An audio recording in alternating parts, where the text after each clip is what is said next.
Bonsoir chers téléspectateurs et bienvenue à votre émission Le Monde Inconnu. Vous êtes bien sur votre chaîne Canal 2. Alors ce soir, on parle encore de méditation, mais cette fois-ci d'une autre façon. Et je vais laisser le soin au professeur Emmanuel Lipote qui m'accompagne et qui est d'ailleurs le concepteur de l'émission, de nous donner les différents angles que nous allons aborder aujourd'hui. Bonsoir professeur. Bonsoir. Nous allons aborder l'angle d'abord de l'être humain que nous sommes. Nous devons savoir comment les choses se passent à travers la pensée, à travers le moi qui dort, qui sommeille en nous, parce que nous avons toujours dit que au-dedans de nous, il y a une certaine entité qu'on appelle le moi intérieur. Alors donc, on va l'aborder pour pouvoir canaliser les données ou bien la connaissance vers la méditation. Aussi, nous allons revenir sur la notion de la maladie par rapport à l'alimentation spirituelle. Parce qu'en fait, c'est-à-dire on essaiera de démontrer est-ce que quelqu'un qui est malade peut pratiquer la méditation facilement ou dans les meilleures conditions, comme ça se fait avec la prière. Parce que, en fait, on va développer ça, mais pour ce soir, on aborde un angle qui permet quand même de commencer à développer cela. Parce qu'il faut répondre à cette question de savoir, est-ce que quand on est malade, puisque nous parlons de la méditation, la solution à nos problèmes, est-ce que quand on est malade, on va donc méditer comme on le fait lorsqu'on est malade avec la prière, quoi. D'accord, donc si nous avons bien compris ce soir, il faut savoir si l'état de maladie pourrait nous permettre de méditer comme quelqu'un en bonne santé. Oui, non, comme quelqu'un qui, parce qu'il est malade, médite pour guérir. Ah d'accord. Oui, c'est parce qu'il cherche le salut c'est pas moi. Il cherche sa guérison voilà, à travers la méditation. Prière. Oui, bon, est-ce que ça se fait donc de même à travers la méditation, voilà. Donc, vous l'avez compris, on va passer 90 minutes ensemble pour essayer d'aborder des réponses à cette question. Est-ce qu'en étant malade, on pourrait faire recours à la méditation comme on le fait avec la prière? Pendant ces 90 minutes, nous allons vous proposer votre chronique qui va se faire en 2 parties. Vous aurez la réflexion et bien sûr, vous avez votre page pratique et la possibilité de participer à votre émission en nous envoyant des messages via le numéro qui va s'afficher sur le bas de votre petit écran. Donc, si vous êtes déjà bien installé, on va commencer avec la chronique de ce soir, c'est le moi et le corps face à la méditation.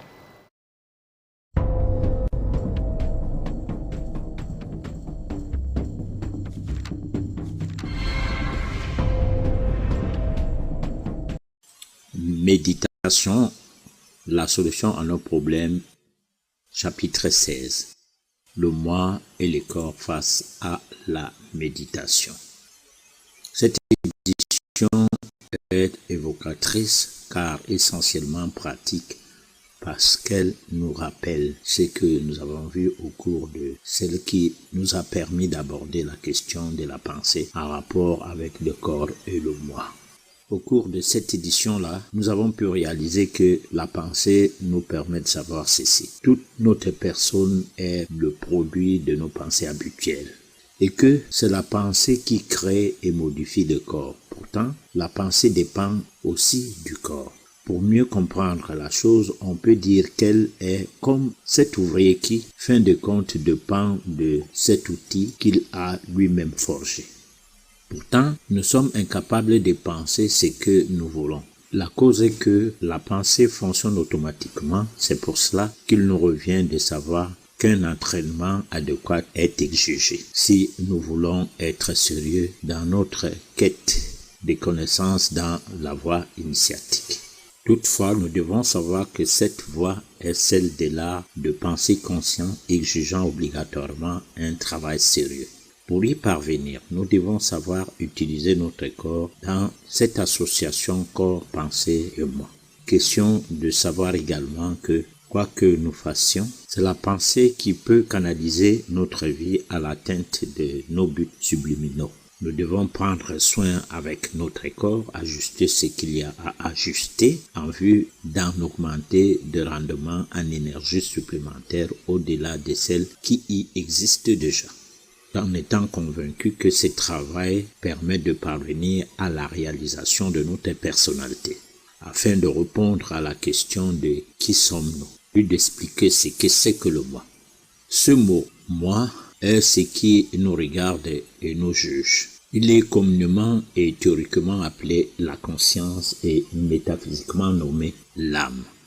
L'âme étant aussi appelée l'ama, si l'on y voit l'énergie qui donne la vie à la forme, ce qui anime l'être, tout en participant à ses défauts et ses qualités. La conscience, si l'on y voit la manifestation d'un jugement transcendant. Pour qu'il ne puisse y avoir malentendu et pour ne pas employer un terme expliquant une assertion religieuse du genre conscience ou un terme mystique comme âme, ceci à cause de leur signification matérielle, évitant le sens qui peut être taxé d'obscur, nous parlerons du moi. Il y a 3 types de moi. Le moi inconscient, il serait pour nous ce qui s'exprime dans le corps et ses fonctions. Le moi conscient, ce qui est lié à la pensée ou le moi de la pensée. Le moi supérieur ou supraconscient, ce qui se manifeste dans cette faculté que nous possédons d'observer le corps et la pensée dès que nous le voulons. Ceci nous permet de comprendre que pour maîtriser la méditation, nous devons approfondir les méandres de la connaissance des différentes dimensions de notre être, tant intérieur qu'extérieur. Au résultat, nous verrons par la suite combien les fonctions du corps sont-elles automatiques et que les fonctions de la pensée sont tantôt automatiques, tantôt dirigées, alors que le moi transcendant permet d'appréhender la vérité directement. Nous verrons aussi que les 3 formes inconscient, conscient et supraconscient du moi sont liées, mais que le moi supérieur peut arriver à s'en dégager et à dominer sur tout ceci. On parle du moi, du corps, face à la méditation. Alors, on va revenir un peu sur la définition d'abord du moi en général avant d'entrer dans les types de moi. Alors, le moi, c'est qui caractérise notre dimension spirituelle, c'est-à-dire notre être spirituel, notre être intérieur, qui peut être considéré comme un être à développer, à faire évoluer vers sa dimension qui permet à ce que ses attributs divins, ou alors qui permettent à ce que l'homme devienne un divin, puisse marcher, c'est-à-dire puisse s'implémenter ou alors puisse fonctionner, parce qu'en fait, c'est là, on ne peut pas dire que ça va s'implémenter encore, c'est là, mais sauf que ça ne fonctionne pas, c'est endormi. Donc, c'est les facultés spirituelles ou alors divines qui sont en nous à l'état latent ou qui dorment carrément. Voilà. Alors pour ça, si le moi, ce sont toutes ces facultés-là, les facultés divines bien sûr, qui sommeillent en nous, comment est-ce qu'on peut donc arriver à le disséquer en 3, parce que vous parlez du moi inconscient, du moi conscient et du supraconscient? Alors disons que le moi conscient qui est à peu près ce qui s'exprime peut-être même au-delà de notre être intérieur, c'est-à-dire qui s'exprime sur le corps directement, qui touche directement le corps, mais qui reste inconscient, du moins qui reste dans des paramètres de l'inconscient. Alors ce moi, c'est un moi qui permet à ce que de temps en temps, on peut se retrouver à ressentir qu'il y a quelque chose qui est en nous, qui soit différent de ce que nous serions seulement à penser que nous avons juste un corps. Parce que lorsqu'on est malade, on a l'impression que c'est seulement le corps physique qui est malade.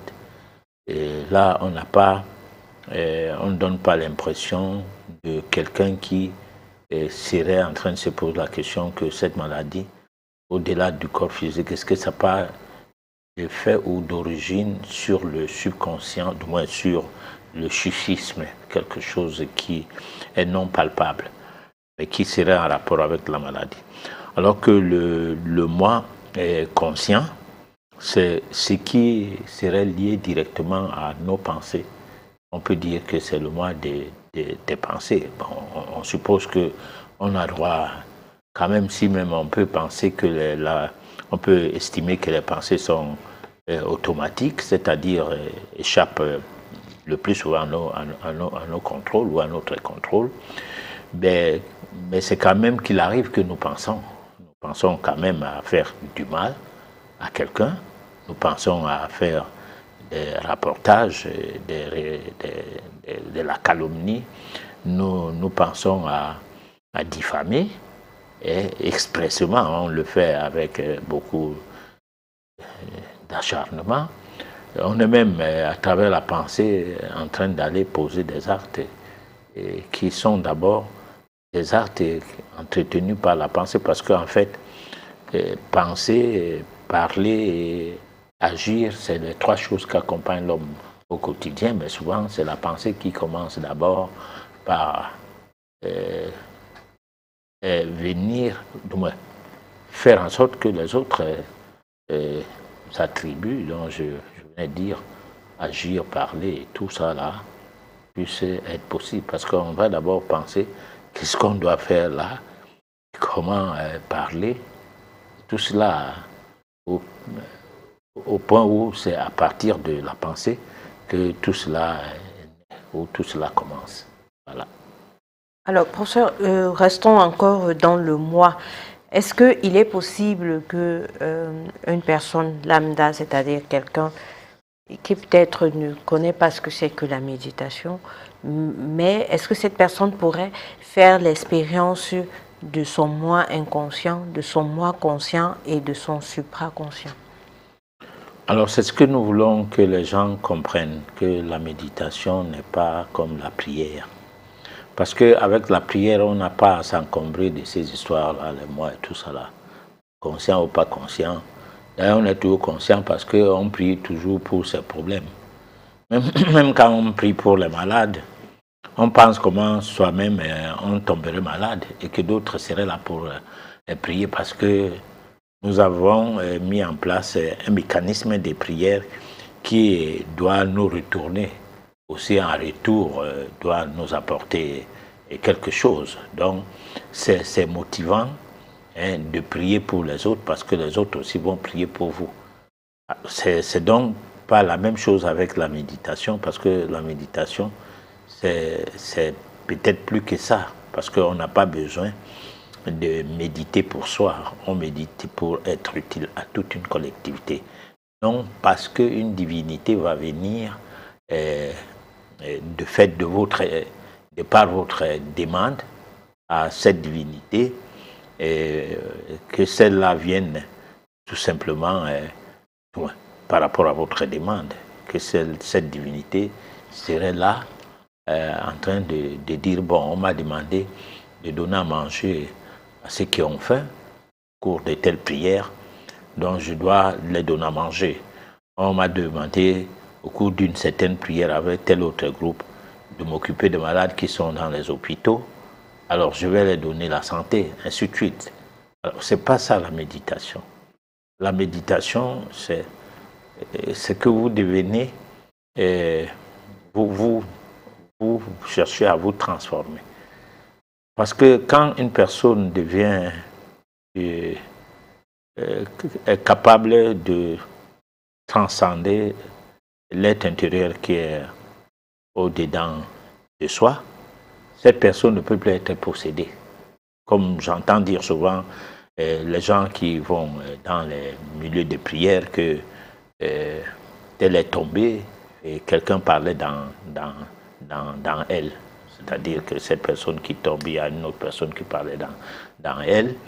et tel autre a eu ceci, cela, on doit faire sortir un mauvais esprit. On a enlevé, on a sorti le mauvais esprit qui était en elle.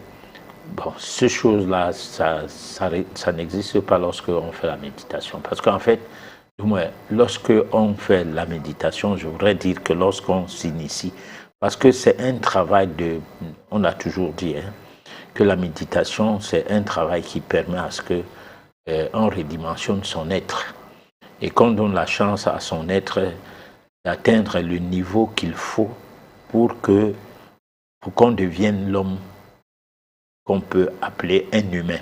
Parce que en réalité, nous sommes des hommes pour nous démarquer des bêtes, tout en étant du même règne que les animaux. Mais nous ne sommes pas des humains, parce qu'il faut qu'on cesse à y croire, parce qu'on dit les êtres humains. Sauf si c'est question de littérature, parce que les littéraires ont leur manière d'expliquer les mots, on appelle ça la terminologie. Chaque discipline a sa terminologie. Les comptables parlent français, mais ne parlent pas français comme les médecins. Les médecins parlent français, ne parlent pas français comme les informaticiens. Donc, tout cela va dans le sens où on a envie de mieux se comprendre lorsque on traverse la dimension des choses entendues pour entrer dans la dimension des choses vécues ou bien des choses à expérimenter. Donc lorsque on se met dans les voies initiatiques, c'est-à-dire lorsqu'on se met dans la spiritualité, parce que le mot spiritualité, chacun donne une définition à ça comme il entend. Les chrétiens donnent la définition de la spiritualité de leur façon, les musulmans également. Alors, donc, disons que la spiritualité, c'est pluridimensionnel. Chacun donne une définition comme ça l'arrange par rapport à son obédience. En métaphysique, peut-être que selon notre émission, parce que là, dans la métaphysique, c'est comme en philosophie, les gens n'accordent pas le violon de la même manière. Et par moment, si on s'en tient à la métaphysique livresque, ce qui est enseigné dans les écoles, on a l'impression que c'est des philosophes, et chaque philosophe a son angle de vue et a sa façon de voir les choses, ce qui est normal. Mais lorsque on veut universaliser la logique, comme pour dire ma logique n'a pas de sens devant la logique de l'autre, ou ma logique s'arrête là où commence la logique de l'autre, comme c'est comme un droit. Alors donc, à partir de là, on ne s'approprie pas de la logique globale au point de marcher sur les autres. Non, on sait que ce qui est logique pour vous n'est pas forcément logique pour les autres. Alors, dans la recherche de la logique, qui se veut logique dans le vrai sens universel, on a une démarche. D'abord, on doit réfléchir. Comment raisonner? On doit raisonner pour trouver la raison. On doit se dire qu'en ayant trouvé la raison, la vérité va jaillir. Et que quand la vérité jaillit, on est devant l'absolu. L'absolu, c'est le divin. Alors, donc, on est en phase avec le divin. Les manifestations et vibrations du divin vont donc aller dans le sens à pouvoir nous produire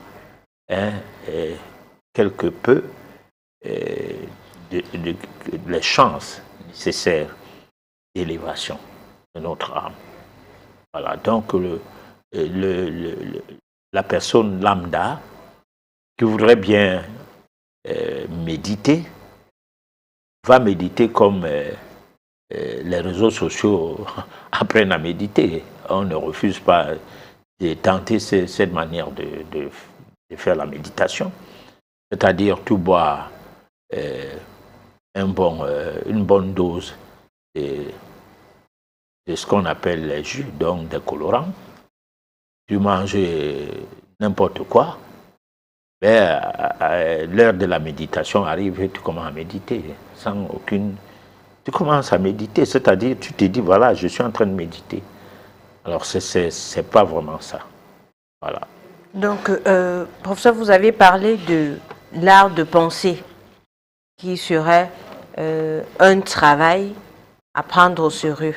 Alors, l'art de penser, à quoi fait-on allusion quand on parle de l'art de penser? Bon, ça veut dire que nous avons des difficultés à discipliner nos pensées qui se veulent automatiques. Parce que pendant qu'on parle là, pendant que nous sommes à l'émission, pendant que je dois répondre aux questions, jaillissent dans ma tête mille et une pensées. Mais c'est parce que je sais de me discipliner que j'arrive à répondre à une question logiquement. Ou alors, parce que je ne me discipline pas, je n'arrive pas à dompter mes pensées, que je serai en train de divaguer dans les réponses. C'est-à-dire que mes réponses ne seront pas en concordance avec la question posée. Parce qu'au-delà de ce qu'on peut dire qu'on est hors sujet par rapport à une question, mais il peut arriver aussi qu'on est dans le sujet, mais la pensée a fait une déviation. Sauf si on veut, parce qu'il y a des questions où on a à donner une réponse directe, mais la logique voudrait que pour une émission et qui met du temps, qu'on essaie d'entretenir les personnes qui suivent pour que ça soit enrichissant. Parce que ce n'est pas une question oui ou non.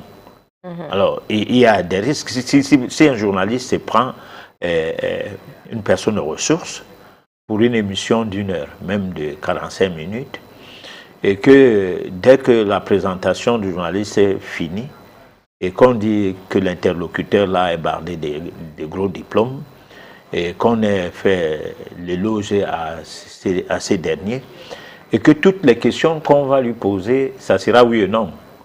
L'émission va faire 15 minutes, il n'y aura plus rien. Alors, dans le oui et non, personne ne va rien saisir. Alors, de même, il y a des questions. On peut poser la question sur la tête, mais on part d'abord au pied.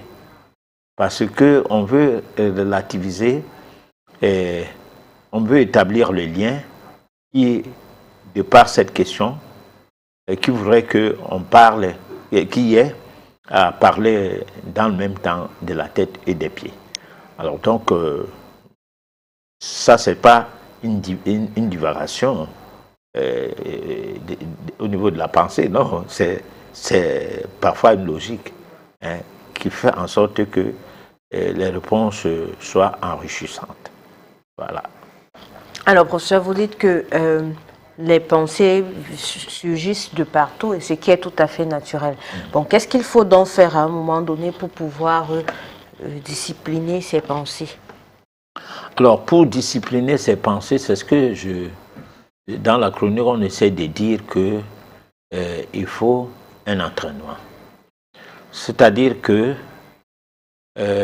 on a commencé par dire ça une fois ici, que vous pouvez mettre chez vous soit une pendule, une montre. Cette montre-là peut être pas au chevet du lit, mais du côté des pieds, un peu suspendue. Alors vous pouvez dire, pendant 1 minute, je focalise mon regard au niveau central des aiguilles, c'est-à-dire le point central des aiguilles.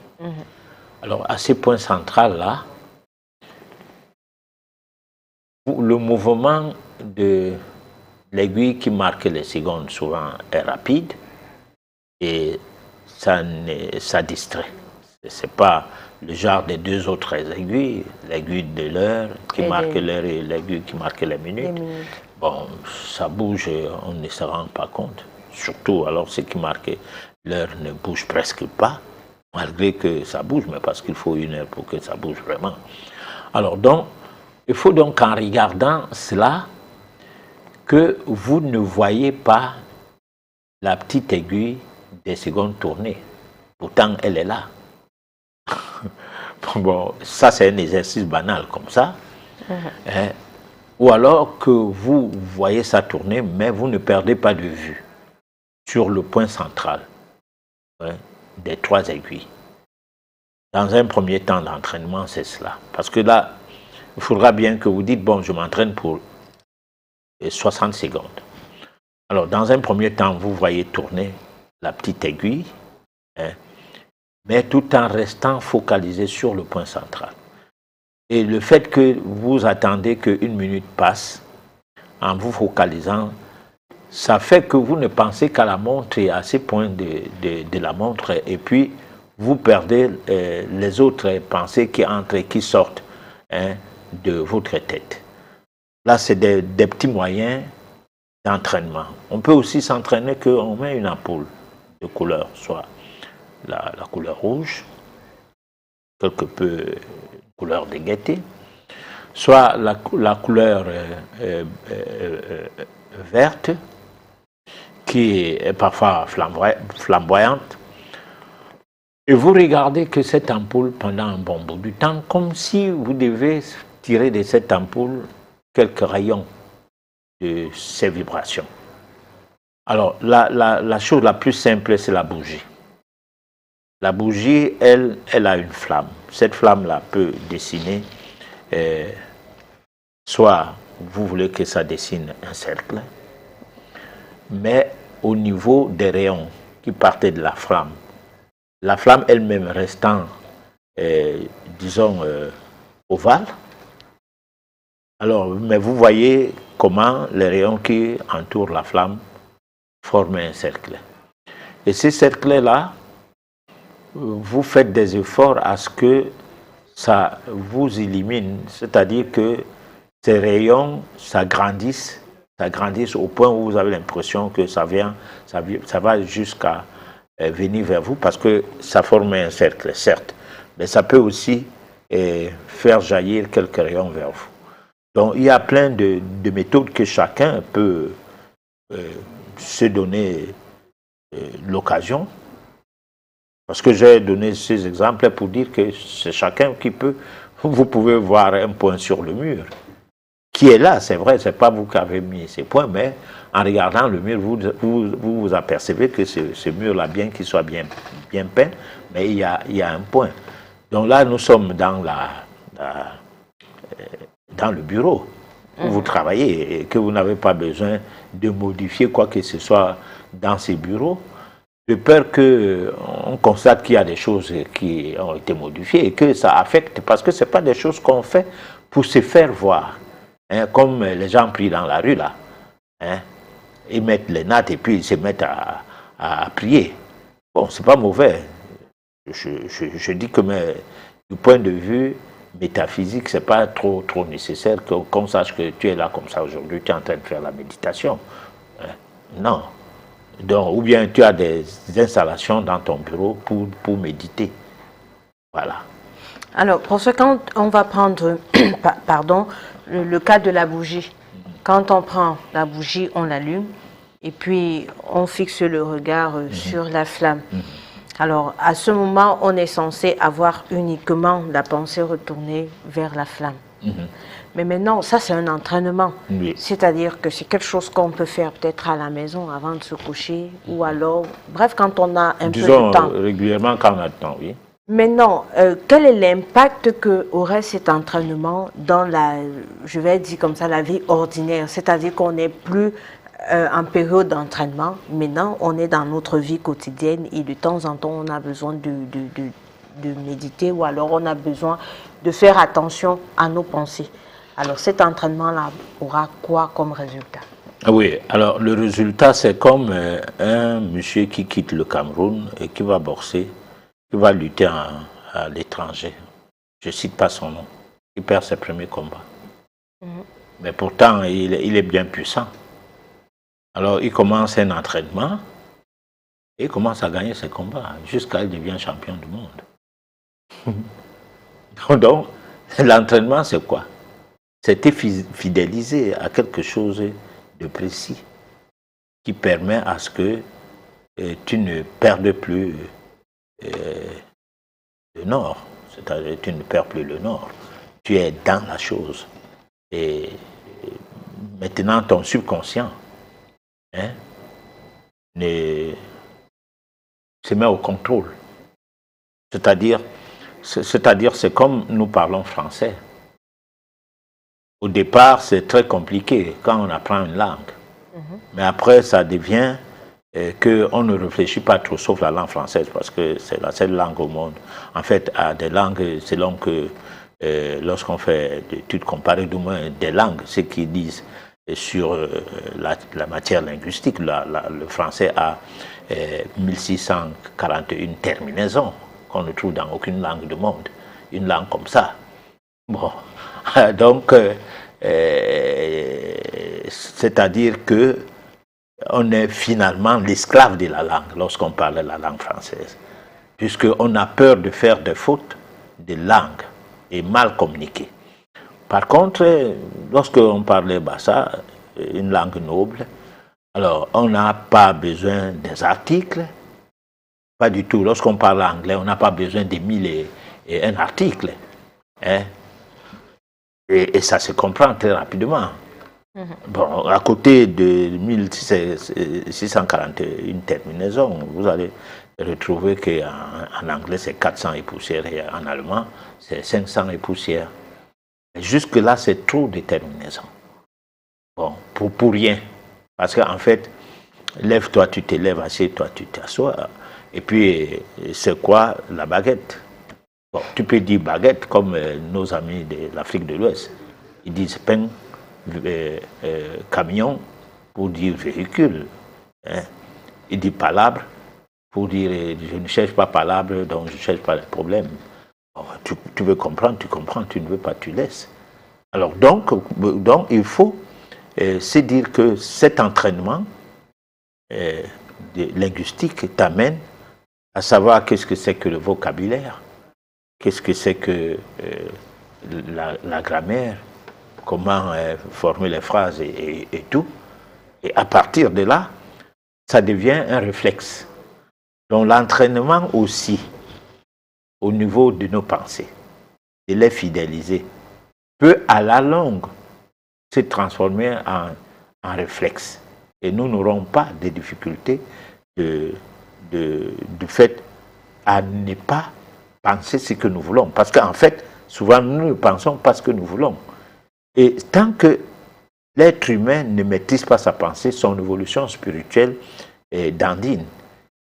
Même son évolution matérielle. Parce que vous pouvez, à partir de la pensée, émettre des vibrations très fortes, des réussites à un examen, des vibrations fortes, des réussites à un concours, des vibrations fortes, des réussites à avoir tout ce dont on a besoin. Parce que c'est la pensée qui est d'abord l'élément magique de l'homme à côté de la parole et à côté des actes qu'on pose. Si par exemple, une personne qui est braqueur réussit à casser une porte, hein, seulement seul, comme il y a eu le cas dernièrement, on nous a montré des images, et que cette porte-là, c'est pas n'importe qui peut casser ça. On va attribuer ça aux arts martiaux. Non, on attribue ça, à la force, parce que les arts martiaux, c'est d'abord l'entraînement de la pensée. Hein, parce qu'avant de casser le bois, hein, ou à casser un parpaing avec un tranchant, vous avez d'abord la pensée qui est devant. Qui est devant. Parce que si tu doutes un peu, que je ne peux pas. Non, ta pensée dit que c'est rien, je vais casser ça. Maintenant, la main vient comme un geste, hein, qui prend la force au niveau de la pensée. Voilà. Donc, on va proposer la notion occulte de la maladie et l'alimentation spirituelle dans le cadre de la deuxième partie de la chronique. Et puis, on revient juste après pour la suite des questions. La notion occulte de la maladie face à l'alimentation spirituelle. La métaphysique concerne tout le monde. Elle arrose chacun de nous dans un pan vibratoire généralisé. C'est en voulant mieux comprendre pourquoi vous êtes en vie que vous allez savoir bien de choses concernant votre existence. Parmi ces choses, il y a le phénomène des lois de Dame Nature. Et ce n'est qu'en voulant mieux appréhender le fonctionnement de la vie que vous serez capable de savoir si ces lois existent véritablement et que faire pour ne pas les enfreindre. Il y a lieu de préciser que c'est au travers de la donne initiatique qu'un tel savoir se rendrait possible. Le dit savoir a son soubassement qui s'établit dans la recherche de la connaissance qui consiste à mieux élaborer votre emploi du temps au quotidien avec une motivation pour que rien ne vous échappe et que rien ne puisse se passer au hasard sans que votre responsabilité soit totalement concernée. Car la manière idoine serait d'étudier les moindres détails des lois de Dame Nature dans les méandres de leur champ vibratoire. L'objectif serait de comprendre qu'elle n'est pas corruptible du tout et que quiconque se permet le luxe de transgresser ces lois sera sévèrement sanctionné. Autrement dit, parce que nous osons transgresser ces lois que nous n'avons point à vivre longtemps, nous mourrons. Mais le plus grave est que, des fois, avant de mourir, le corps nous a longuement parlé sans que cela ne soit pris au sérieux. On note ce que le mal a dit sous forme de symptômes, bien que cela soit un langage clair d'un organisme qui exprime le ras-le-bol, disant « Attention, la vie est en train de me quitter », mais personne ne l'écoute. Alors nous, en métaphysique, c'est cela la notion de la maladie. Malheureusement, l'école classique, dans les langues commerciales d'une certaine hégémonie à défendre, a sémé une grande confusion dans la tête de la population, empêchant à ses apprenants d'être capables de lire la maladie dans ses causes premières, lui donnant le sens d'une quelconque agressivité des agents pathogènes venant d'ailleurs et de nulle part pour s'attaquer à vous. Un sacré sacrilège qui va tout droit dans la tête des praticiens avec cet enseignement corrompu, corrompant la masse de véritables va en guerre. Ils pensent que lutter contre les symptômes serait la seule voie à opter. Ils ignorent complètement combien cette méthode serait un facteur qui détériore la vie des cellules du corps comme pour lui intimer l'ordre d'arrêter de se plaindre, un point, un trait. Longtemps, en Afrique, lorsqu'une personne se signalait malade, la détection de son mal ou de ses maux commençait par le déchiffrage du fonctionnement de son tube digestif, surtout le côlon. Il était question d'un véritable diagnostic parce que celui-ci savait jouer sur l'essentiel, la recherche de la cause du mal. Les sages d'antan de notre continent savaient qu'une personne qui s'alimente bien fait acte simple, pérenniser la vie en elle, en tenant compte des doses d'aliments, l'air, l'eau et les nutriments nécessaires pour ne pas perturber le fonctionnement des cellules de son corps. Tout se jouait pour que les cellules ne soient perturbées et que la dégradation de l'énergie ou du souffle de vie ne puisse se produire. À cette époque, l'alimentation n'existait que dans le sens de la spiritualité. Alors, professeur, on revient avec l'alimentation spirituelle, mais avant d'y entrer pleinement, on va refaire un saut au niveau de la pensée et de la méditation. Alors, vous nous avez expliqué ce que c'est que l'art de penser conscient. Mais maintenant, en quoi est-ce que maîtriser ses pensées pourrait être utile à la méditation? Oui, maîtriser ses pensées est utile à la méditation parce que on va penser juste. On ne va pas penser selon que l'environnement nous impose. C'est ce qu'on disait au début des émissions portées sur la méditation, parce que nous sommes au chapitre 6. Nous avons dit qu'il faut lâcher prise, c'est-à-dire faire en sorte que tout ce qu'on a entendu, de l'enfance jusqu'au moment où on arrive à l'école, donc dans son tissu familial, tout ce qu'on a appris à l'école, à l'église, tout ce qui se dit dans la rue, tout ce qu'on lit dans les réseaux sociaux, au moment de faire la méditation, que tout cela soit d'abord mis de côté. Alors vous voyez que ce n'est pas évident. C'est pour cette raison que la maîtrise de la pensée va faire en sorte que on sache que là, maintenant, on n'est plus dans le registre de ce que... Comme j'expliquais la boxe là tout à l'heure. Elle ne parle pas là du quartier, n'est pas ce qui se passe sur le ring. Donc, quand tu es au quartier, tu luttes, en sachant que là, c'est la lutte du quartier. Mais lorsque tu es sur un ring, tu luttes en disant que non, mais là, maintenant, je suis sur un ring. Donc, il y a un règlement. Résultat, la pensée étant maîtrisée, tu sais que là, maintenant, je fais la méditation. Je ne suis pas en train de prier. Ou alors, je ne suis pas en train de... Je ne suis pas en train de tomber dans les rêveries parce que je n'ai rien à faire là. Bon, je commence à penser de tout et de rien. Non, là, c'est un travail initiatique qui se passe à ce moment précis de la méditation, quoi. Alors, si on revient donc au niveau de l'alimentation, mais surtout de la notion occulte de la maladie, revenons déjà à ce que c'est que la maladie dans le domaine de la métaphysique. Alors, donc, il y a un problème qui voudrait que les gens ne se prennent pas en charge, qu'ils se confient à d'autres. Et ce problème va dans le sens que les autres se sont constitués en des prédateurs des sous, de l'argent, des uns et des autres, comme pour dire le malin le malheur des uns fait le bonheur des autres. Alors, là, nous ne sommes pas en situation d'assistance à personne en danger. Parce que l'assistance à personne en danger voudrait que on joue le va-tout pour sortir vraiment une personne du danger.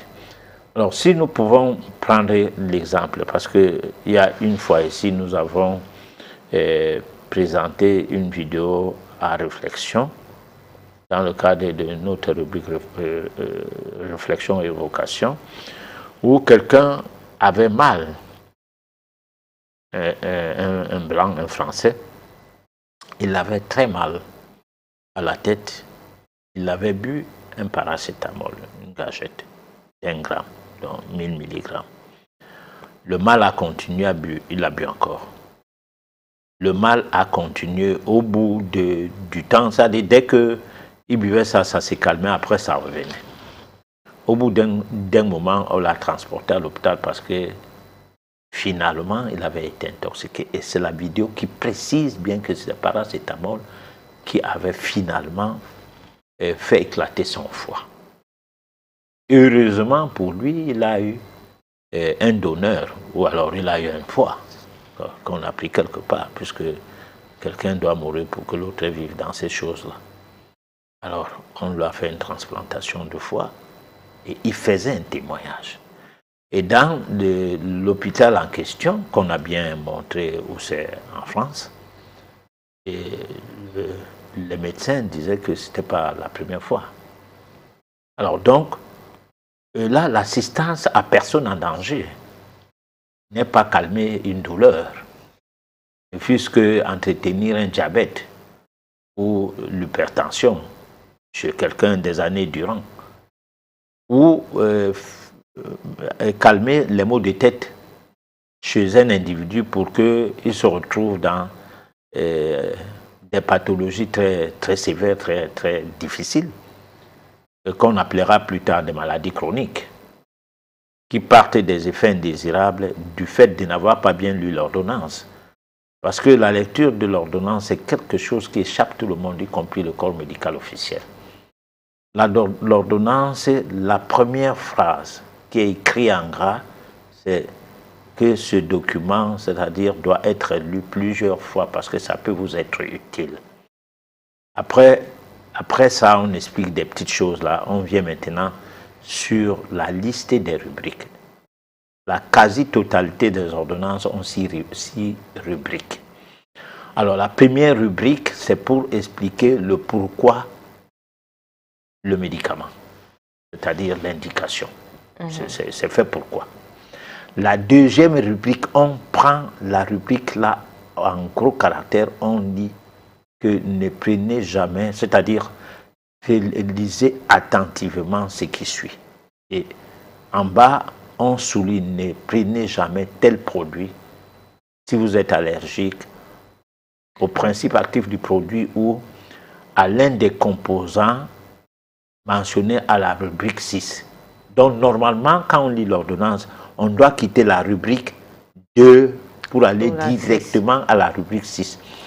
Voir les composants et chercher à savoir qu'est-ce que c'est, parce qu'on vous demande de prendre conscience de ça, de ce que c'est. Alors, maintenant, vous ne prenez pas conscience de ce que c'est, et puis vous vous retrouvez à partir à lire seulement la posologie. Parce que d'aucuns disent déjà la rubrique, la première rubrique, pour savoir si, comme on a les règles douloureuses, ça va. Donc ce produit est indiqué pour ça, ou bien on a les maux de tête, c'est indiqué pour ça, l'état grippal, c'est indiqué pour ça, voilà. Il saute, il part sur la posologie. À la limite, les effets indésirables, mais ce n'est pas très intéressant. Bon.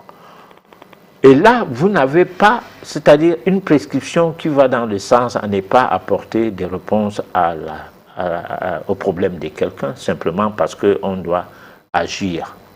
Parce que souvent, médicalement parlant, on dit il y a un mal. Avant qu'on ne cherche la cause, intervenons d'abord. De peur que ce mal-là se traduise en décès. Certes. Mais après, maintenant, si le produit a intoxiqué quelqu'un, parce qu'allergique sur telle chose, parfois on te dit, si vous avez un mal de foie, si vous avez un problème de rein et tout, il ne faut pas prendre ces produits. Mais vous êtes en train de... c'est-à-dire le mal vous a amené à un niveau impensable. Vous êtes obligé de prendre un produit parce qu'il faut agir. Et là, on agit comment? Parce que même la personne qui a eu une transplantation du foie, qu'est-ce qui a fait que ces maux de tête étaient devenus rebelles? Est-ce que cette transplantation du foie a soigné les maux de tête rebelles? Non. On a résolu un problème, certes, il a envie. Mais maintenant, il va falloir qu'il comprenne. C'est pourquoi la notion de la maladie est quelque chose de nécessaire à enseigner à tout le monde. Malheureusement, si on enseigne la notion de la maladie dans les conditions normales, que tout le monde prenne conscience que quand je fais telle chose, je peux devenir malade, les hôpitaux et les pharmacies vont fermer boutique. Parce que si les industriels n'ont plus rien à vendre, ils ne vont plus produire. Et s'ils ne produisent plus les périphériques de ces commerces-là, les agents périphériques de ces commerces, ils n'auront plus du travail. Donc il faut entretenir une hégémonie qui, quelque peu, du point de vue métaphysique, n'est pas nécessaire pour une personne qui veut quitter cette forme de servitude ou d'esclavage. Voilà. Alors, est-ce que, professeur, lorsque on est dans la situation de maladie, c'est-à-dire le corps est en train de nous dire « attention, la vie me quitte », est-ce que dans cet état, on peut se permettre de méditer, question peut-être de trouver un remède, voilà, solution à sa maladie? Alors, moi, je pense que celui qui a déjà maîtrisé ses pensées de façon assez focalisée peut méditer, parce que sa méditation peut lui donner une révélation. Soit il doit passer par la diète, et quel genre de diète, soit elle doit passer par le jeûne, comment jeûner. C'est-à-dire, il y aura quelque chose qui lui viendra dans l'esprit comme pour lui guider sur la voie à suivre pour sortir du pétrin. Voilà. Mais ce n'est pas dans ses débuts. Ne demandez pas à quelqu'un qui vient à peine de commencer la boxe d'aller boxer le champion du monde. Voilà. Donc, professeur, ça veut dire quelque part que la méditation pourrait être utile à cette personne malade si, au préalable, la personne maîtrise ses pensées. Oui, parce qu'en fait, on est appelé à être malade. On peut être malade sur des faits provenant de l'extérieur.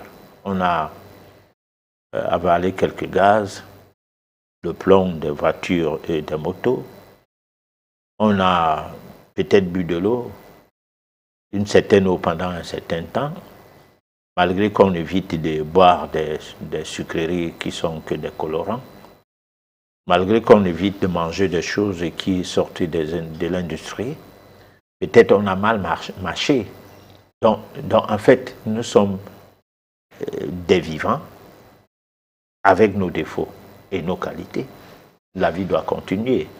Donc, il n'est pas étonnant que moi qui parle là, je me retrouve dans les urgences, quelque peu, pour avoir négligé de mettre en pratique les lois de la nature.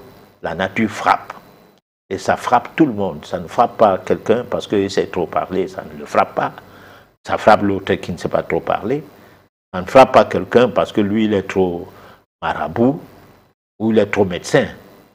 Ça frappe tout le monde. Alors, il suffit de transgresser une des lois de la nature, on sera frappé. Alors, c'est pourquoi je dis souvent, les urgences, c'est les seules choses que nous tous, nous sommes censés reconnaître de la médecine officielle comme étant un progrès pas possible, c'est-à-dire un progrès extraordinaire. Bon, mais maintenant, s'il y a les urgences, les gens vont commettre les erreurs exprès en disant que bon, mais il y a l'hôpital. S'il n'y avait pas les urgences, les gens allaient dire que bon, s'il m'arrive quelque chose là maintenant, je vais aller où? Bon, alors, et résultat, il faut éviter d'aller dans les urgences. Et éviter d'aller dans les urgences, c'est éviter de consommer des choses qui ne cadrent pas avec votre digestif, que votre corps rejette. Pas des choses qui sont dans nos têtes. Parce qu'il y a des gens, ils disent, ça, mon corps n'aime pas ça, mais aime ça d'autre.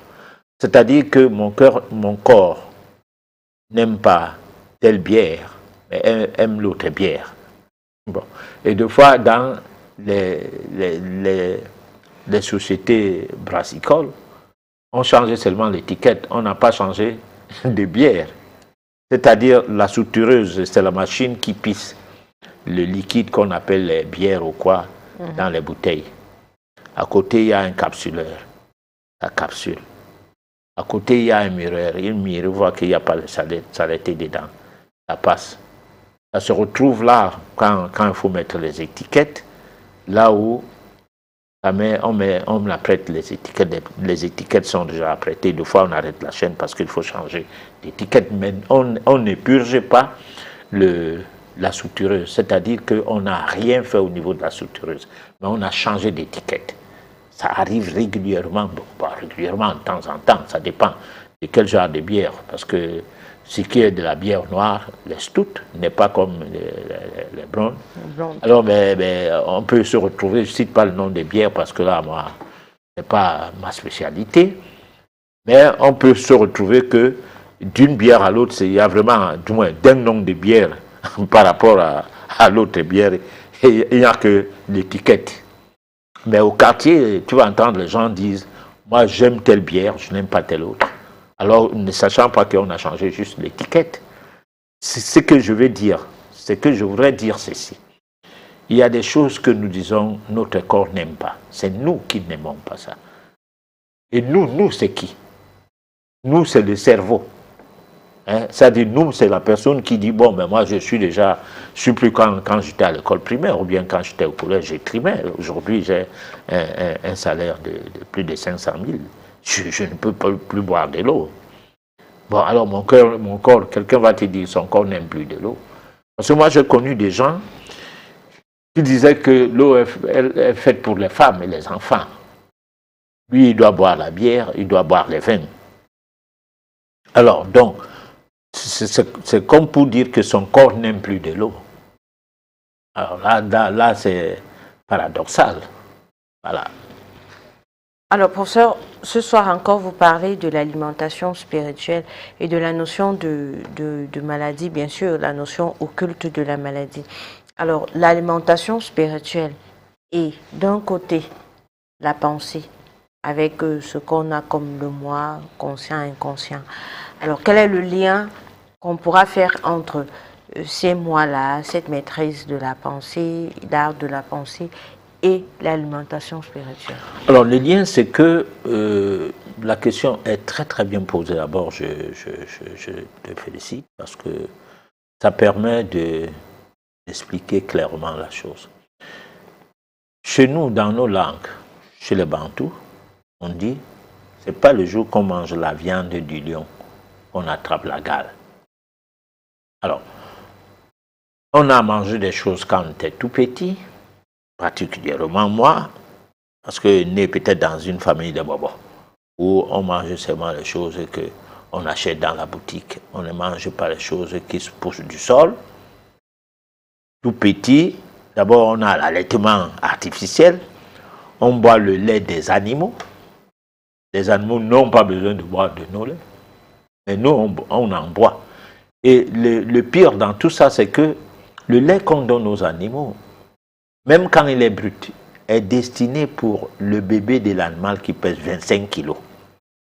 Alors, on le donne à un enfant qui, à la naissance, n'atteignait même pas 5 kilos. Bon, ça commence d'abord à aller mal à partir de là. Mais ça ne va pas mal, parce que, c'est ce que je disais, parce que la logique est quelque part que c'est comme ça qu'on doit faire les choses. Et en plus de quoi, il y a le côté commercial qui pèse. Donc l'influence matérielle sur le sérieux de la vie spirituelle fait en sorte qu'on ne sait pas distinguer ce qui est bien et ce qui ne l'est pas.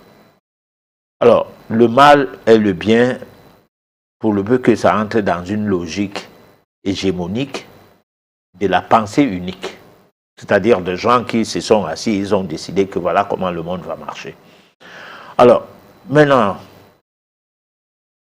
lorsqu'on mange donc des choses qui sont antipathiques au fonctionnement des cellules, les cellules étant des sens liés au fonctionnement d'âme nature, c'est-à-dire les cellules étant naturelles, les cellules étant de l'écorce de la sphère naturelle, et que l'être humain étant le microcosme d'un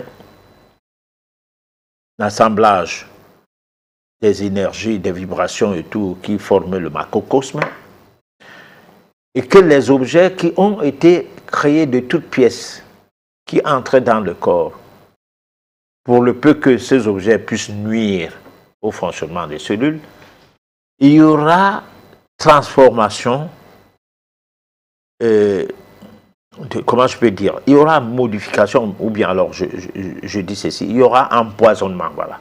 Il y aura une certaine forme d'empoisonnement des cellules qui va faire en sorte que les travaux occultes, du genre les travaux concernant les prières, la méditation, les données spirituelles telles que c'est proposé ou telles qu'on en parle dans les religions, n'auront pas de sens sur l'être humain qui n'a pas rangé son mode de vie dans le respect des lois de la nature. On ne peut pas transgresser les lois de la nature et bénéficier des vibrations électromagnétiques d'un champ d'énergie spirituelle au même point que l'autre qui respecte les lois de la nature. C'est faux. C'est pour cette raison que 90% des clergés meurent de mauvaises maladies. Hein? Et pourtant, cela devrait servir d'exemple. Voilà. Donc, professeur, maintenant, on a parlé tout à l'heure des moi conscients, inconscients et supraconscients et la pensée. Maintenant, à quel moment le moi conscient, supraconscient, inconscient intervient avec cette affaire d'alimentation? Bon, alors, nous sommes en train de vouloir aller, parce que ce soir, quand on commence à parler des moi, du moi, le moi, quoi. Quand on commence à parler du moi, c'est que nous devons parler de l'âme. Mais nous ne pourrons pas parler de l'âme parce que cette question, elle est très essentielle, mais elle ne peut pas être répondue ce soir. Simplement parce que la prochaine fois, nous allons parler de l'âme liée à la volonté. Parce qu'il faut qu'à un moment donné, nous voyons jusqu'où notre volonté nécessite un effort. Un effort. Nécessite à ce que nous fassions d'efforts, je vais dire, pour pouvoir arriver à maîtriser la volonté. Parce que qui veut peut, nous dit-on. Mais est-ce que si tu veux devenir président de la République, tu as beau être le meilleur opposant de ton pays, si tu le veux seulement, tu ne le pourras pas parce que c'est une chaise pour une personne, ce n'est pas une chaise pour beaucoup. Alors, tu veux atteindre un certain niveau de spiritualité, tu ne le pourras pas parce que tu veux seulement. Alors, cependant, il n'y a pas de possibilité de mener une action sans que la volonté soit en activité. Alors, donc, moi, je pense que nous commençons à aborder, parce qu'on ne va pas... C'est vrai que l'émission doit vivre longtemps. On n'a pas le droit de tourner en rond. On doit avancer. Alors, donc, on va aborder l'âme, mais avant d'arriver à mieux expliquer le moi intérieur, le subconscient, le supraconscient et tout ça là, nous allons parler de l'âme, nous allons parler de la volonté. Et ce soir, c'est un pic, parce que nous parlions du moi, on a fait un petit pic à expliquer les différents moi qu'il y a. Si tu remarques très bien, on a parlé du moi transcendant, qu'on n'a pas expliqué. Donc, il va falloir expliquer tout cela. Le problème, c'est que les téléspectateurs, ou ceux qui nous suivent sur YouTube, qui doivent comprendre qu'ils sont en train de faire des cours de métaphysique à travers cette émission. C'est un cours. Donc, qui suit une logique monographique. C'est-à-dire que quand on commence un thème, on va jusqu'à ce que nous soyons épuisés, parce que pas jusqu'à finir avec, puisque nous ne sommes pas censés tout connaître, tout maîtriser, jusqu'à dire que dès que nous abordons un thème, personne d'autre ne pourra plus jamais rien dire de ces thèmes. Non, nous parlons à la limite de nos capacités de percevoir, de capter, d'avoir des révélations, parce que ce n'est pas des choses qui nous plaisent à dire, que nous disons. Moi, il me plairait bien de dire aux gens, mangeons la viande, buvons n'importe quoi, la vie est belle, allons dans les boîtes de nuit. Mais je ne suis pas appelé à le dire ici. Pourquoi? Parce qu'il y a quelque chose qui m'interpelle, qui voudrait que je dise autrement les choses. Voilà. D'accord, professeur. Donc, on se dit que dans les jours à venir, on aura la possibilité d'entrer dans les méandres du moi. Tout à fait. Dans tous ces états. Alors, puisqu'on parle de la maladie, vous avez dit tout à l'heure qu'une personne malade pourrait recourir à la méditation si et seulement si cette personne a déjà la maîtrise de sa pensée. Ça, c'est pour quelqu'un qui a la maîtrise de sa pensée. Alors, qu'en est-il pour celui-là, ou alors pour celle-là, cette personne qui n'a pas la maîtrise de sa pensée, mais qui a mal dans sa chair, dans sa peau, dans son âme, dans son corps, et se dit, tiens, j'ai entendu parler de la méditation. Est-ce que la méditation, à ce moment, pourrait apporter une solution à cette personne-là, souffrante, à la recherche d'une, je sais pas, d'une guérison ou d'un remède miracle? Alors, quelqu'un qui n'a pas la maîtrise de la pensée mange n'importe quoi. Ça commence d'abord par là. Et il mange des choses qui lui rendent malade. Parce que on dit, on cite souvent Hippocrate, mais Hippocrate a appris tout de l'Égypte. Dernièrement, on parlait de celui qui était Jésus dans l'ancien temps, mais qu'on a tout effacé, Imhotep. Et on a flanqué le nom de Jésus. C'est des gens qui vont former et sur la base de leur connaissance que les gens comme Hippocrate ont été formés. Parce que Hippocrate n'a pas fait officiellement l'école en Égypte. Il a été formé au quartier. Bon, mais retournant en Grèce, parce que les gens qui ont fait normalement l'école en Égypte, il y avait Socrate, Pythagore, bon, mais pas Hippocrate. Bon, mais retournant en Grèce, il est devenu le père de la médecine. C'est vrai qu'aujourd'hui, on n'en parle plus, mais sauf que le peu des bribes de connaissances qu'il a eues de son passage en Égypte ont servi pour beaucoup, parce qu'il disait ceci: dites-moi ce que vous mangez, je vous dirai de quoi vous souffrez. Lorsqu'on nourrit un malade, on le rend encore plus malade. Bon. Alors, ne mangez, faites de vos aliments votre propre médecin, que votre médecin soit votre aliment.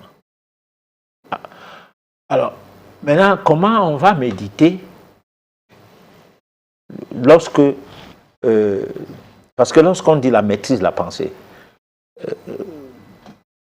celui qui maîtrise déjà sa pensée peut tomber malade. Là, nous le disons comme ça, mais il peut avoir une indigestion, soit parce que hier, il a mangé des choses un peu plus qu'il ne le fallait.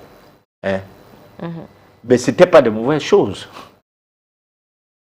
On peut l'appeler un malade, mais peut-être qu'il peut avoir un autre nom. Du domaine médical, c'est un malade. Il a une maladie aiguë, pas une maladie chronique.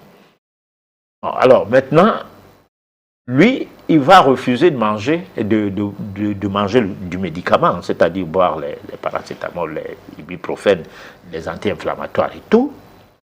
Il va plutôt méditer pour obtenir la solution à son problème. Parce qu'il se rend compte qu'il y a une solution à obtenir autrement par rapport aux dégâts qu'il a fait hier, qu'il a fait à la veille. Puisque cette personne-là a des pensées, maîtrise la pensée, quoi.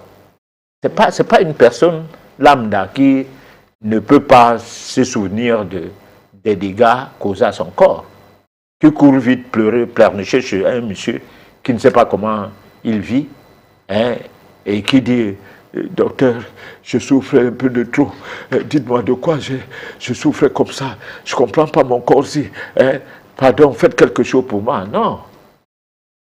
Parce que cette personne, au moment où il mange, il est heureux de manger ce qu'il mange, il se fout.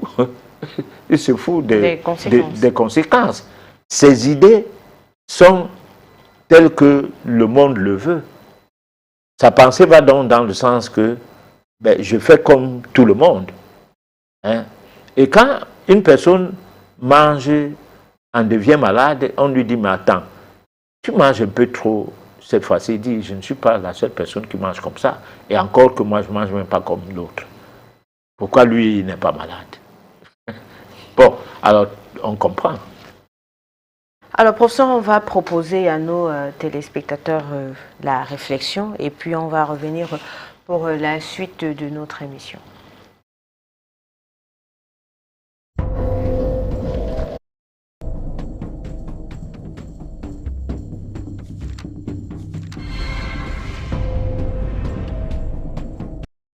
Et en Espagne, c'est la crise qui a fait descendre les habitants dans la rue pendant des mois, vous vous souvenez.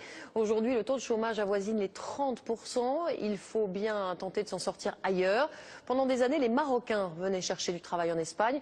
Aujourd'hui, la tendance s'inverse. Ce sont les Espagnols qui émigrent de l'autre côté de la Méditerranée. Et ils sont 4 fois plus nombreux qu'il y a 10 ans. C'est le grand format de cette édition. Il est signé Dorothée Oliéric et Jean-François Monnier. On aperçoit les côtes espagnoles à moins de 15 km de Tanger. La péninsule ibérique était un Eldorado pour les Marocains.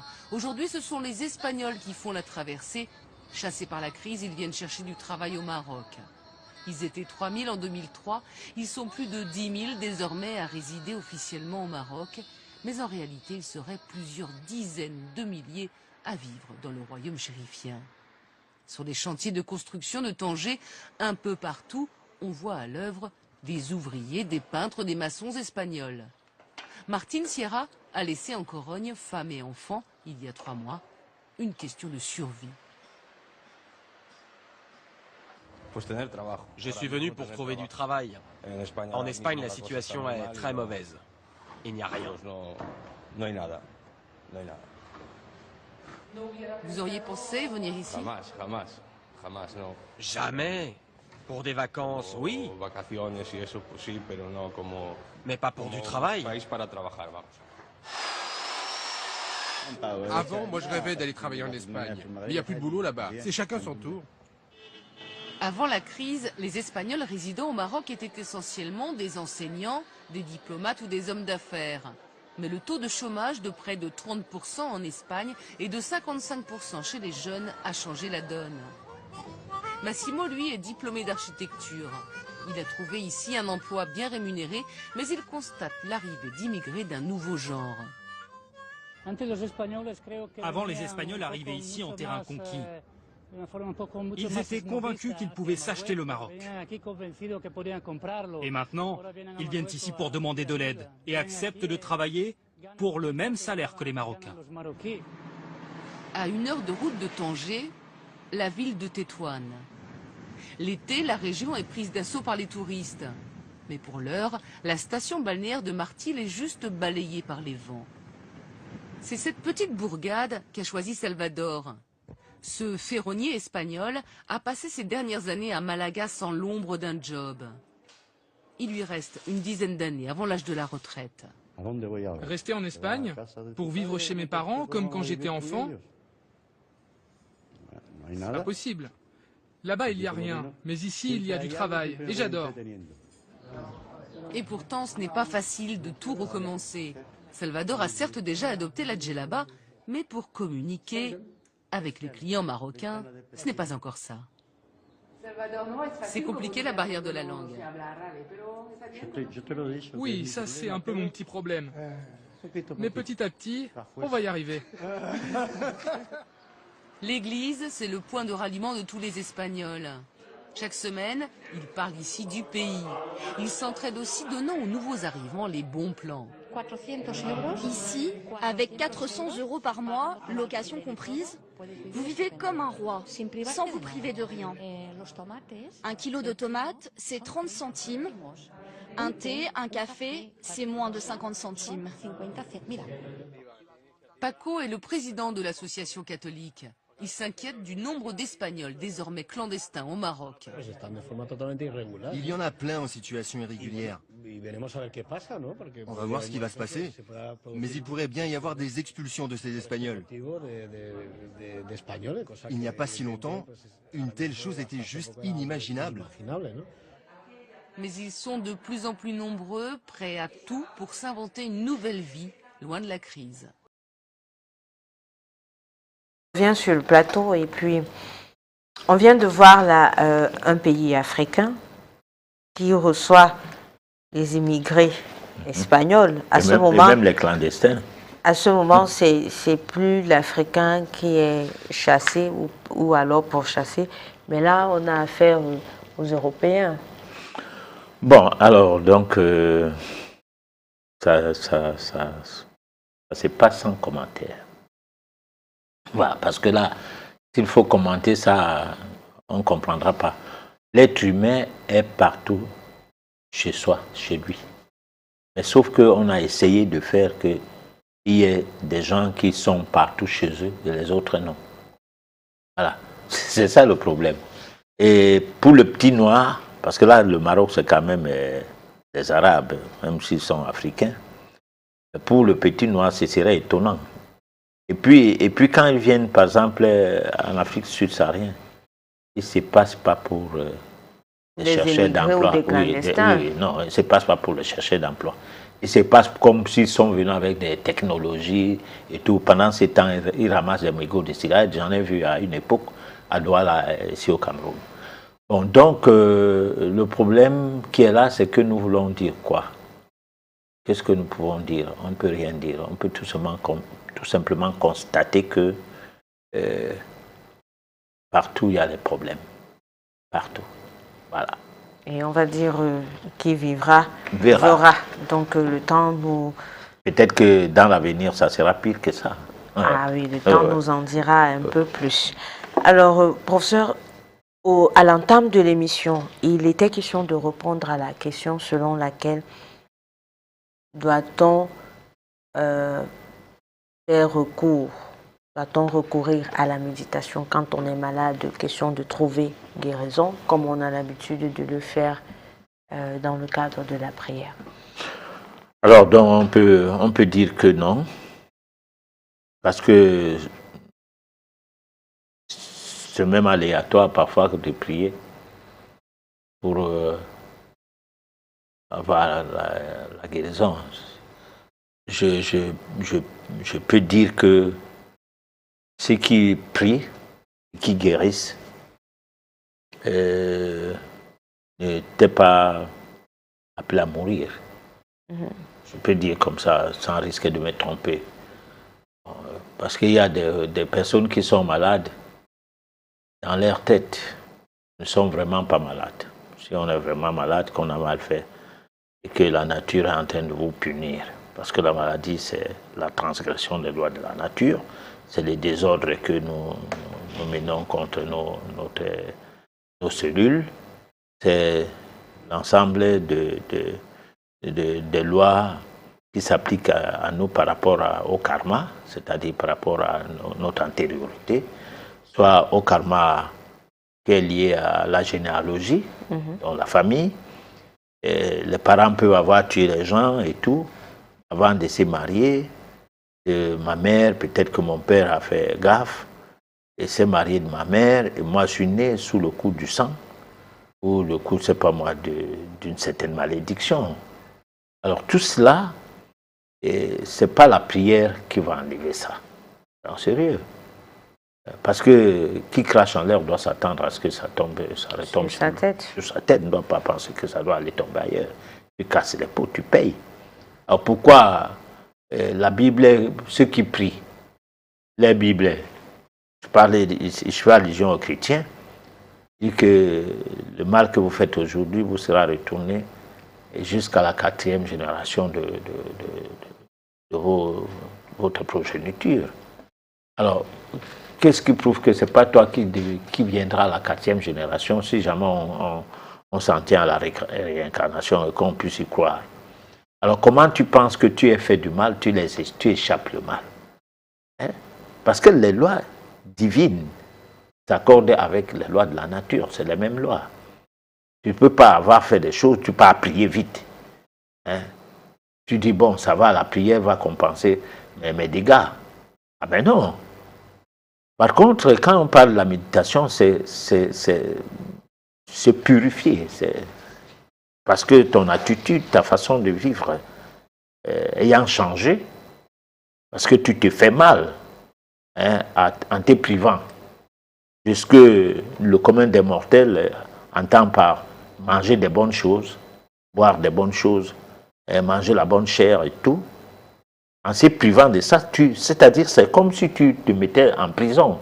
C'est une certaine punition qui ne dit pas son nom. Tu ne peux pas avoir eu l'habitude de manger des choses qui t'intéressent, qui te plaisent et qui sont savourantes pour le palais, le goût et tout, et que du jour au lendemain, tu abandonnes tout ça.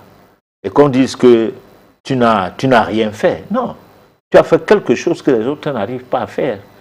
Et cette privation se signale dans le cadre des sacrifices que tu mènes pour ton devenir, pour ton évolution spirituelle. Et que les autres gens n'arrivent pas à faire. Voilà. Alors, on a promis à nos téléspectateurs la page pratique, autant pour moi, mais le temps nous tient à la gorge. On va passer rapidement au SOS téléspectateurs.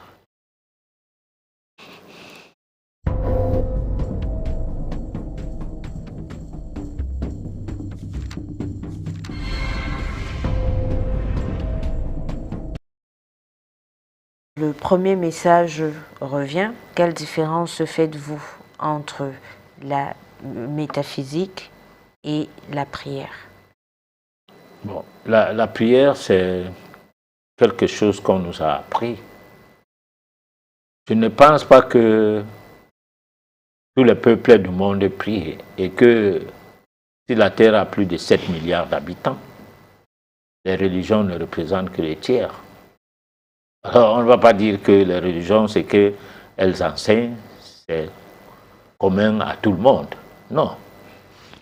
L'Église catholique a servi de tremplin pour l'esclavage et pour la colonisation et sert aujourd'hui de néocolonisation, malgré que se sont greffés à elle d'autres obédiences, toujours parlant de Jésus. L'islam, c'est la même chose, c'est la colonisation, l'esclavage transatlantique. D'un côté, ça, c'est le christianisme et l'esclavage qui déportait les Noirs vers l'Asie, a donné naissance à une religion qui a voulu que nous prions en arabe, dont Dieu ne comprend pas le bassa, le hondo, le bamleke et tout, il comprend que l'arabe. C'est ce Dieu-là qu'on appelle Allah. Alors donc, on ne peut pas dire que c'est des choses qui ont été faites de Dieu. On sait comment ça s'est passé. Il y a eu le sang. Le sang a beaucoup coulé pour que ça marche. Et on ne peut pas faire la fondation d'une chose spirituelle sur la base du sang. Soyons sérieux. Bon, parce que n'en déplaise à ceux qui ne veulent pas entendre ça.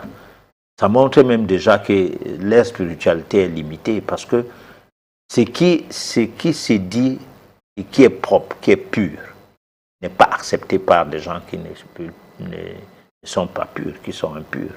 Mais si on est pur et que de vos oreilles vous entendez la parole de la pureté, je parie que ce que je dis est pur, du fait que j'ai vu comment on imposait ces religions aux gens, en dehors des vidéos que j'ai à ma disposition, qui expliquent ça encore bien. Donc je relate les faits. Et là, ce n'est pas de l'insulte ou bien une arrogance communicationnelle, parce qu'on a la chance d'avoir un plateau pour s'exprimer, ou une tribune, qu'on va venir dire n'importe quoi contre les gens. Non. C'est pour attirer l'attention des gens que ce que nous faisons, c'est éthique. Ce que nous faisons est éthique. Changeons de vie, changeons de mode de vie. On verra comment l'Afrique ne va pas démarrer. Voilà. Alors, c'est le professeur Biolet depuis l'Université de Yaoundé. J'aimerais savoir quels sont les inconvénients de la méditation. Alors, quels sont les inconvénients de la prière? La prière endorme les gens, empêche à ce que la vie spirituelle démarre dans l'être humain et le rend esclave d'une situation prétendant que Dieu va venir sauver. Donc, c'est comme, avec le temps, on va essayer d'illustrer ça. Quand on va commencer la communication avec les images qui illustrent, le petit blanc est formé avec des képis pour commander le monde. Donc, il est formé dès le bas âge. On le met en situation de soldat, de vainqueur. Le petit noir est formé avec des robes, des tuniques, et en prosternant. Alors, tu resteras le mouton. Parce que il y a que lorsque un animal, aussi gigantesque qu'il soit, par exemple les buffles, il peut avoir 100 buffles. Mais un des buffles pris au piège par un félin, un lion, les autres restent là, regardent. C'est ça l'homme noir. C'est-à-dire le noir, si on décide de tuer quelqu'un, comme on a fait avec Kadhafi, mais non, les autres ne disent rien. C'est normal. Bon, mais tu ne peux pas aller en Europe s'attaquer à un président ou bien à un pays. C'est tout le monde qui va se mettre en cet homme. D'ailleurs, on appelait ça l'OTAN.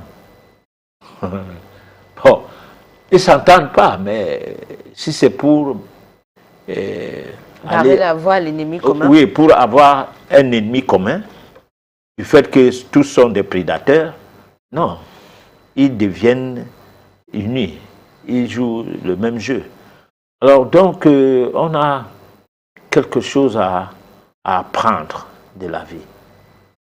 C'est-à-dire, est-ce que nous sommes encore dans la jungle, pendant que nous pensons qu'il y a une évolution dans l'environnement qui se veut l'environnement des hommes, où on pense être les êtres humains, et qu'on se retrouve dans une situation où la pensée unique est bonne pour faire n'importe quoi ou pour appliquer n'importe quelle règle qui soit meilleure pour tout le monde, même quand on sait que c'est juste pour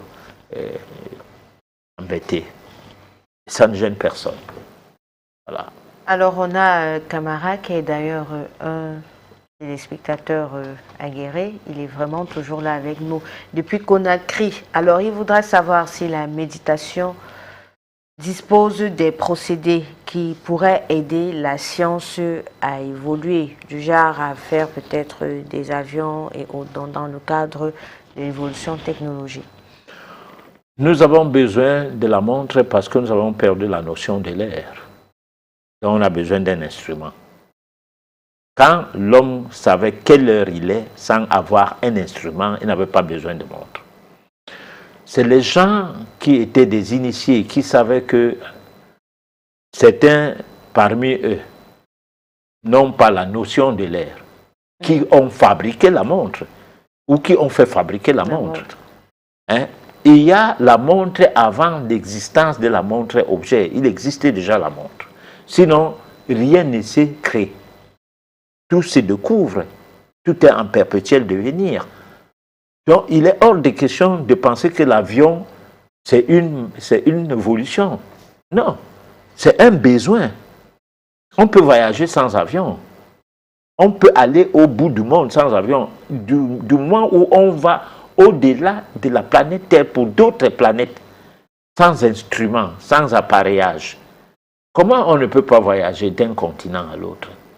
Mais nous avons besoin des avions parce que toutes les notions qui permettaient à l'homme d'aller d'étape en étape jusqu'à pouvoir se déporter ou être à plusieurs endroits au même moment, on a perdu tout ça à cause des églises, à cause d'une hégémonie des imposteurs, des personnes qui, à partir de l'Europe, on a fait la chasse aux sorciers.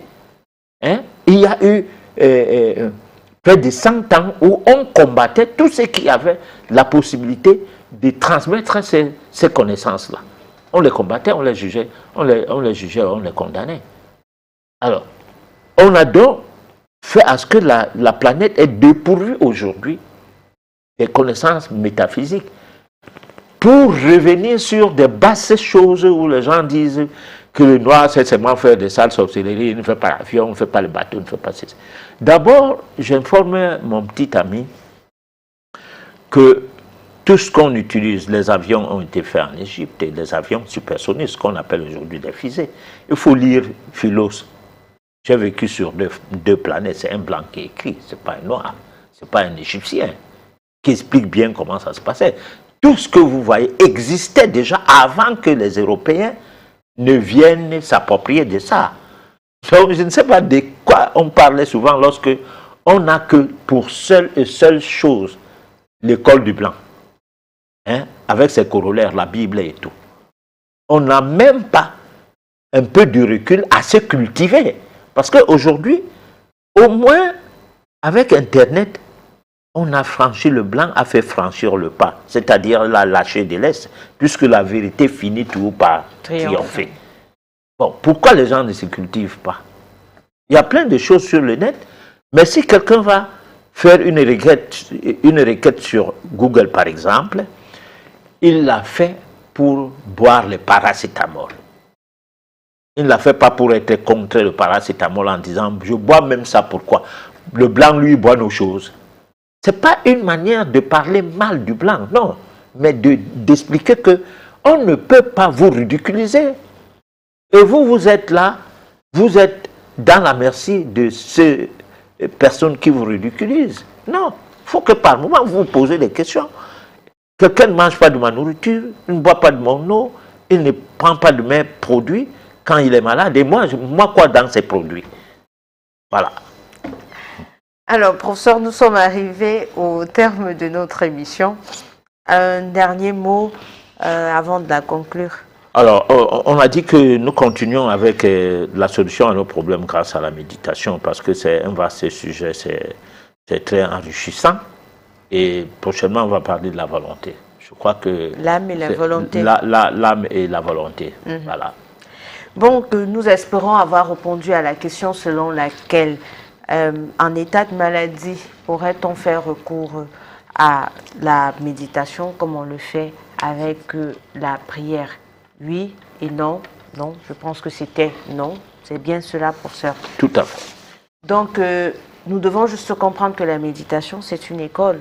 Il faut d'abord savoir manger et puis il faut s'entraîner à maîtriser sa pensée et tout ce qui va avec. Donc on se lève un matin et on décide de méditer et on se dit que dans le cadre de l'émission, nous vous donnons suffisamment d'éléments pour que vous commenciez déjà à vous mettre dans la méditation. Question d'expérimenter et de voir ce que cela pourrait vous apporter dans votre vie. Merci de nous avoir écoutés ce soir. Nous avons eu plusieurs messages et nous allons prendre la peine de vous apporter des réponses d'ici la fin de la semaine. N'oubliez pas que vous avez également la possibilité de réécouter votre émission sur YouTube. D'ici là, portez-vous bien. On se donne rendez-vous mardi prochain à la même heure et sur la même chaîne. Bonsoir.